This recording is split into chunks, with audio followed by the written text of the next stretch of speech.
Hello everyone, today we will start from question number second of exercise 2.1। हमारी last video में हमने polynomial के type ये सब स्टडी किया था। ठीक है, बस अब उन्हीं से रिलेटेड हमारी ये क्वेश्चंस हैं जिन्हें हमें सॉल्व करना है। अब जैसे हमारा फर्स्ट क्वेश्चन नंबर सेकंड है, वो क्या है, right the coefficient of x square in each of the following. अब इनमें हमें क्या निकालना है, ये 4 पार्ट्स हमें गिवन है सेकंड क्वेश्चन के। इनमें हमें कोफिशिएंट्स राइट करना है, किसका, एक्स स्क्वायर का। कोफिशिएंट क्या होता है, जिस भी वेरिएबल का कोफिशिएंट बोला जाएगा उसके जस्ट साथ वाली वैल्यू को हम क्या बोलते हैं, उसका कोफिशिएंट। ठीक है, अब हमें किसका कोफिशिएंट बताना है, एक्स स्क्वायर का। तो जैसे हमारा फर्स्ट पार्ट है 2 plus x square plus x. अब सबसे पहले हम इसमें देखेंगे कि एक्स स्क्वायर का कोफिशिएंट है ना, तो एक्स स्क्वायर वाली टर्म कौन सी है, एक्स स्क्वायर वाली टर्म ये है। ठीक है, तो एक्स स्क्वायर का कोफिशिएंट मतलब इस टर्म में एक्स स्क्वायर के साथ जो भी वैल्यू है विद साइन, प्लस है तो प्लस का, माइनस का है तो माइनस का। अब इसके साथ कुछ भी नहीं है, जिसके साथ कुछ नहीं होता उसके साथ हम क्या लगा सकते हैं, 1। ठीक है, तो इसलिए एक्स स्क्वायर का कोफिशिएंट इसमें क्या हो गया, 1। प्लस का 1 है तो 1 लिख देंगे, वो भी इनफ है। तो क्या हो जाएगा यहाँ पे, कोफिशिएंट ऑफ एक्स स्क्वायर क्या आ गया, 1। अब ऐसे ही जो नेक्स्ट पार्ट है 2 minus x square plus x cube. अब इसमें भी हमने क्या बताना है, कोफिशिएंट ऑफ एक्स स्क्वायर। अब एक्स स्क्वायर वाली टर्म ये है, इसके साथ जिसका कुछ नहीं है मतलब 1, तो कोफिशिएंट क्या हो जाएगा, नेगेटिव साइन है तो माइनस का 1। ठीक है, तो कोफिशिएंट जिस भी वैल्यू को फाइंड आउट करना हो वो वाली टर्म देखेंगे, उस टर्म में उसके साथ वाली जो भी वैल्यू हो, चाहे वो न्यूमेरिकल वैल्यू हो, कोई भी वेरिएबल हो, कुछ भी हो, वो उसकी क्या होता है, कोफिशिएंट। ठीक है, कोफिशिएंट में ध्यान रखना है, जैसे एक्स स्क्वायर कोफिशिएंट है ना, तो एक्स स्क्वायर को नहीं लिखेंगे आंसर में, एक्स स्क्वायर के साथ वाली वैल्यू को हम उसका कोफिशिएंट बोलते हैं। ठीक है, अब मान लो इसमें मैं आपको कहती एक्स का कोफिशिएंट बताओ, तो एक्स का कोफिशिएंट कितना हो जाता है, 1।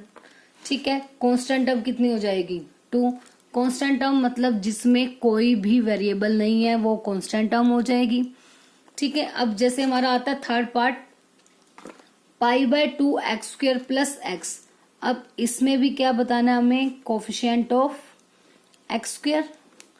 एक्स स्क्वायर के साथ वाली वैल्यू क्या है, π/2, तो कोफिशिएंट इसका क्या आ गया, π/2। ठीक है, मैं फिर से बोल रही हूँ, इसके साथ हमें एक्स स्क्वायर नहीं लगाना, बिकॉज एक्स स्क्वायर का कोफिशिएंट मतलब उसके जस्ट साथ वाली वैल्यू। अब नेक्स्ट में √2x - 1। अब इसमें बताना है कोफिशिएंट ऑफ एक्स स्क्वायर। अब इसमें तो एक्स स्क्वायर वाली टर्म ही नहीं है, जब एक्स स्क्वायर वाली टर्म ही नहीं है तो उसका कोफिशिएंट तो हम बता नहीं सकते, तो उस केस में उसका कोफिशिएंट क्या हो जाएगा, 0। देखो 0 क्यों होगा, मान लो जैसे ये हमारे पास ये वैल्यू है ना, √2x - 1। अब इसके साथ कुछ नहीं है, तो अगर मान लो मैं 0x² लिख भी दूं तो कोई फर्क तो नहीं पड़ेगा ना, 0 इंटू समथिंग, ये वैल्यू तो 0 ही है, ना के बराबर ही है ना। तो इसलिए जो भी टर्म अगर मिसिंग है तो उसका कोफिशिएंट हमें बताना है, तो वो क्या हो जाएगा, 0। ऐसे ही इसमें हम एक्स क्यूब को कोफिशिएंट बताना हो तो आगे 0x³ भी लिख सकते हैं। 0 लगा के कुछ भी वैल्यू लगा लो, कोई फर्क पड़ेगा नहीं, क्योंकि वो तो 0 ही रहेगी। ठीक है, तो कुछ एडिशन तो होगा ही नहीं, तो इसलिए बस उसका कोफिशिएंट क्या हो जाएगा, साथ में 0। जिसके साथ कोई वैल्यू नहीं है वो 1 हो जाता है, और अगर कोई टर्म ही मिसिंग है तो उस केस में कोफिशिएंट कितना होगा, 0। ओके, क्लियर है कोफिशिएंट्स, आई होप सबको कोफिशिएंट्स क्लियर हो गया होगा अच्छे से कि कोफिशिएंट क्या होता है। अब नेक्स्ट क्वेश्चन आता है, question number 3। Give 1 example each of binomial of degree 35 end of monomial of degree 100। मतलब हमें एक एक एग्जाम्पल देना है, एक तो बाइनोमियल का, ठीक है, बाइनोमियल और जिसकी डिग्री कितनी होनी चाहिए, 35, और मोनोमियल का एग्जाम्पल देना है और मोनोमियल की डिग्री कितनी होनी चाहिए, 100। ठीक है, सबसे पहले तो ये पता होना चाहिए हमें कि बाइनोमियल और मोनोमियल का मतलब क्या है। बाइनोमियल का मतलब होता है कि ऐसी पॉलिनोमियल जिसके अंदर 2 टर्म्स होती हैं, और मोनोमियल मतलब जिसमें सिर्फ एक ही टर्म होती है। तो बाइनोमियल मतलब 2 टर्म्स हमें लेनी है, मोनोमियल मतलब एक ही टर्म। अब इन्होंने बोला है कि डिग्री 35, डिग्री ऑफ पॉलिनोमियल का मतलब क्या होता है कि उसमें जो हाईएस्ट पावर है ना वो 35 होनी चाहिए। ठीक है, तो सपोज मैंने ले लिया कि x की पावर 35, हाईएस्ट 35, अब उससे छोटी कुछ भी पावर ले लो, साथ में कांस्टेंट टर्म ले लो, कोई भी एक एग्जांपल आप दे सकते हो। सपोज प्लस मैंने कर दिया 7 या 5 कुछ भी, तो नंबर ऑफ टर्म्स कितनी हो गई इसमें 2, 1, 2, और हाईएस्ट पावर कितनी हो गई 35। ऐसे मोनोमियल ऑफ डिग्री 100, अब डिग्री 100 है तो x की पावर 100। ठीक है, आप चाहो तो कोई अनदर एग्जाम्पल भी दे सकते हो, जरूरी नहीं है जो एग्जाम्पल मैंने आपको दिया वही दो। बस सिर्फ इतना ध्यान रखना है कि इसमें 2 टर्म्स होनी चाहिए और इसमें एक ही टर्म, हाईएस्ट पावर 35, इसमें हाईएस्ट पावर 100। मैं आपको और एग्जाम्पल भी दिखा सकती हूँ, जैसे मान लो बाइनोमियल का ही देना है, 2x की 35 प्लस x क्यूब, इस टाइप से कुछ भी दे सकते हो। हाईएस्ट पावर 35 है, उससे छोटी कुछ पावर लो, साथ में कांस्टेंट टर्म करो, कुछ भी करो, बस होनी कितनी टर्म्स चाहिए इसके अंदर 2। मान लो 7x की 35, या x के प्लेस पर y भी ले सकते हो आप, वो आपकी मर्जी है, प्लस y की 27, 25, एनी वैल्यू, सॉरी ये वेरिएबल सेम होना चाहिए, दोनों x में ही रहेंगे, या तो दोनों y में या फिर दोनों x में ही लेना। और नेक्स्ट है मोनोमियल ऑफ डिग्री 100, x की 100 है तो पावर तो वेरिएबल की 100 रहेगी, आप इसके साथ मल्टीप्लाई में कुछ भी कर सकते हो, 7x की 100, 6x की 100, या फिर 2/5x की 100, एनी वैल्यू, ये फिक्स रहेगा। वेरिएबल चेंज कर सकते हो, बट साथ में मल्टीप्लाई डिवाइड कुछ भी कर सकते हो, बट ऐड में कुछ नहीं करना, बिकॉज अगर आपने एडिशन या सब्ट्रैक्शन में कोई वैल्यू लगा दी तो वो उसमें 2 टर्म बन जाएंगी और वो मोनोमियल नहीं रहेगी। ठीक है, मोनोमियल का मतलब ही होता है एक ही टर्म, तो टर्म एक ही रहेगी, इसके साथ मल्टीप्लाई डिवाइड में आप कुछ भी लगा सकते हो। ठीक है, और ऐसे ही बाइनोमियल में यहाँ पे चाहे प्लस का लो या माइनस का लो, नेक्स्ट वैल्यू वो आपकी मर्जी है, बस हाईएस्ट पावर 35 रहनी चाहिए। ठीक है, तो क्लियर हो गया बाइनोमियल और मोनोमियल। बाइनोमियल मतलब 2 टर्म्स, मोनोमियल मतलब 1 टर्म। अब राइट द डिग्री, अब डिग्री अभी मैंने आपको बताया, डिग्री का मतलब highest power of the polynomial, मतलब जो वेरिएबल होगा उस वेरिएबल में जो भी पॉलिनोमियल गिवन होगी उसमें वेरिएबल की हाईएस्ट पावर, उसको हम बोलते हैं degree of the polynomial. Power बोल सकते हो या फिर एक्सपोनेंट, एक ही बात है। अब सबसे पहले फर्स्ट पार्ट है, इसमें हमें डिग्री बतानी है, 5x cube plus 4x square plus 7x। अब इसकी डिग्री सबसे हाईएस्ट पावर कितनी है, इसकी पावर 3, इसकी 2, इसकी कुछ नहीं है मतलब 1, तो हाईएस्ट कितनी हो गई 3, तो इसकी डिग्री कितनी हो गई 3। ऐसे नेक्स्ट वाले में इसकी हाईएस्ट पावर कितनी है 2, तो इसलिए इसकी डिग्री कितनी हो जाएगी 2। 4 माइनस वाई स्क्वायर, तो पावर इज हाईएस्ट 2 और नेक्स्ट कोई पावर है ही नहीं, तो इसलिए इसकी डिग्री आ जाएगी 2। अब नेक्स्ट थर्ड पार्ट है 5t माइनस √7। अब इसमें हमने बताना है इसकी डिग्री कितनी होगी। अब डिग्री t एक ही है वेरिएबल और इसकी पावर कितनी है, जिसकी कुछ नहीं होती मतलब 1, तो इसका मतलब इसकी डिग्री कितनी हो गई 1। अब नेक्स्ट आ जाता है 3। अब इसमें तो कोई वेरिएबल ही नहीं है, मैंने इंट्रोडक्शन वाले पार्ट में भी आपको बताया था कि जिसमें कोई भी वेरिएबल नहीं होता, ठीक है, वो से हम कांस्टेंट पॉलिनोमियल कहते हैं, और कांस्टेंट पॉलिनोमियल की डिग्री कितनी होती है 0, क्योंकि इसके साथ हम कोई भी वेरिएबल लगा सकते हैं और उसकी पावर हमें कितनी करनी पड़ेगी 0, बिकॉज किसी भी नंबर की पावर अगर 0 होती है that means answer is always 1। तो इसीलिए इसके साथ 3 के साथ हम कोई भी वेरिएबल यूज करें, चाहे x y उसकी पावर 0 या फिर 3 इंटू वाई 0, एनी पावर, मतलब मेन मतलब है हमारा डिग्री सेम।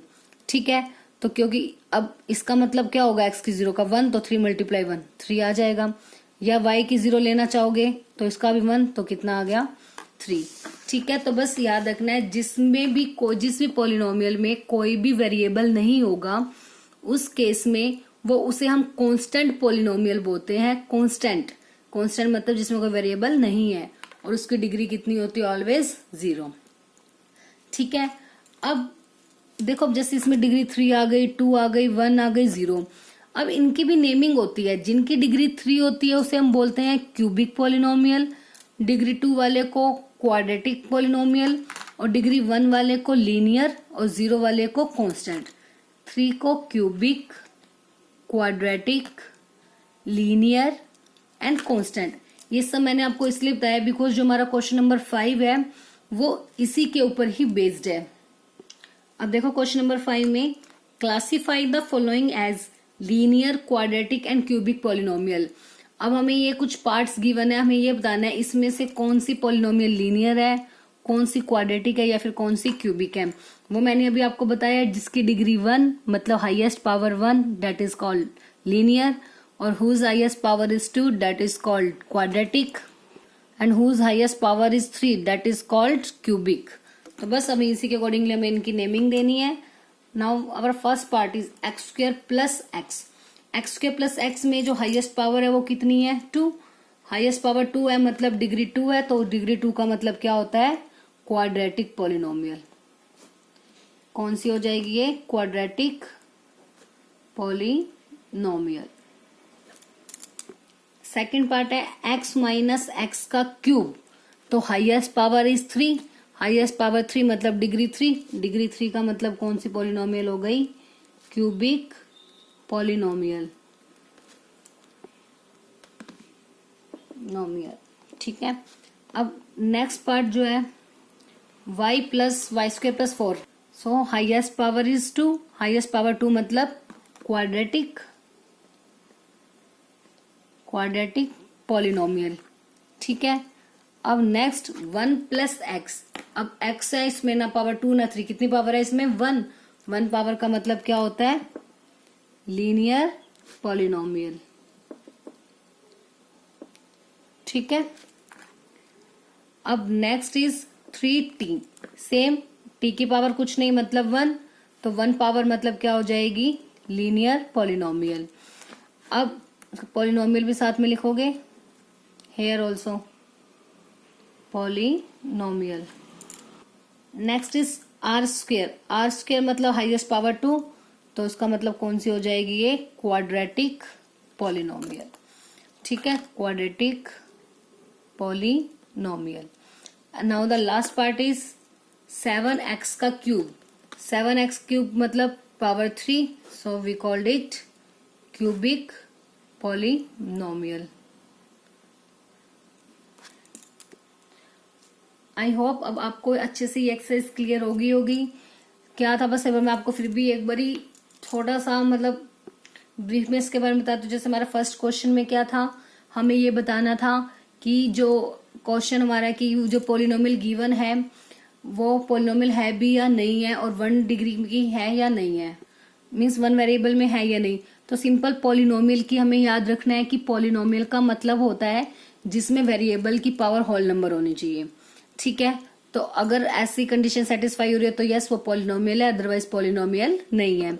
और वेरिएबल एक का मतलब एक ही वेरिएबल हो, वो कोई भी हो, चाहे X Y Z anything, but पूरा क्वेश्चन सेम वेरिएबल में हो तो उसे हम बोलते हैं पॉलिनोमियल इन 1 वेरिएबल। फिर हमारा क्वेश्चन आया कि कोफिशिएंट्स हमें बताने थे। किसी भी वैल्यू का कोफिशिएंट बताने का मतलब होता है, सॉरी किसी वैल्यू का नहीं, किसी भी वेरिएबल का कोफिशिएंट हमें बताने का मतलब होता है उसके जस्ट साथ वाली वैल्यू, मतलब उसके साथ मल्टीप्लाई या डिवाइड में क्या वैल्यू है वो बताना, प्लस माइनस में नहीं, क्योंकि प्लस माइनस वाली वैल्यूज तो वो नेक्स्ट टर्म बन जाएंगी। तो कोफिशिएंट्स के लिए हमेशा जिस भी वैल्यू का कोफिशिएंट बताना होता है उसके साथ मल्टीप्लाई डिवाइड में जो भी वैल्यू होगी वो उसका क्या होता है? कोफिशिएंट। फिर आता है नेक्स्ट बाइनोमियल, बाइनोमियल मतलब जिसमें डिग्री 2 होती है, और सॉरी बाइनोमियल का मतलब जिसमें नंबर ऑफ टर्म्स 2 होती हैं, और मोनोमियल का मतलब होता है जिसमें नंबर ऑफ टर्म्स ओनली 1 ही होती है। और एक और होती थी ट्राइनोमियल, ट्राइनोमियल का मतलब होता था कि जिसमें नंबर ऑफ टर्म्स कितनी होंगी? 3। अब फिर आता है नेक्स्ट डिग्री, डिग्री का मतलब होता है highest power of the variable. Polynomial में जो भी हाईएस्ट पावर होगी वेरिएबल की उसे हम बोलते हैं डिग्री ठीक है। और डिग्री के बेसिस पर ही अगर डिग्री हाईएस्ट 3 है तो उसे क्यूबिक, 2 है तो क्वाड्रेटिक, 1 है तो लीनियर, और कुछ भी नहीं है मतलब 0 है तो कांस्टेंट पॉलिनोमियल हम उसे कहते हैं। बस सिर्फ जो हमारी फर्स्ट एक्सरसाइज है 2.1 उसमें सिर्फ इतना ही है ठीक है। बस ये कंसेप्ट आई होप सभी को अच्छे से क्लियर हो गया होगा। इससे जो अलग से इस एक्सरसाइज में और कुछ भी नहीं है।